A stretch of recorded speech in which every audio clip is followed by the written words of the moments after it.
Tonight, in a surprise move, Nikki Haley, one of former President Trump's most vocal critics throughout the Republican primary, now says she will vote for him this November, despite her reservations about his foreign policy and handling of the border. Trump has not been perfect on these policies. I've made that clear many, many times. But Biden has been a catastrophe. So I will be voting for Trump. Haley, Mr. Trump's former UN ambassador, was the last candidate to drop out after repeatedly slamming her former boss. Donald Trump was totally unhinged. Unhinged.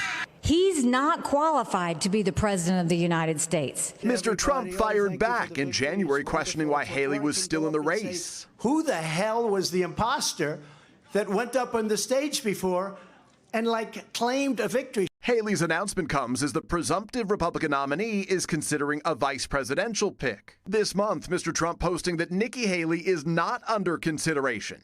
Even after exiting the race, Haley was still getting double-digit support among Republican primary voters.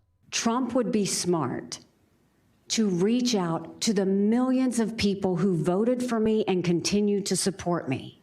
The question tonight is whether Haley voters will follow her lead and vote for Mr. Trump, or will they back President Biden? In a close race, what they do could determine the outcome. Lester? All right, Peter, thank you. Thanks for watching. Stay updated about breaking news and top stories on the NBC News app or follow us on social media.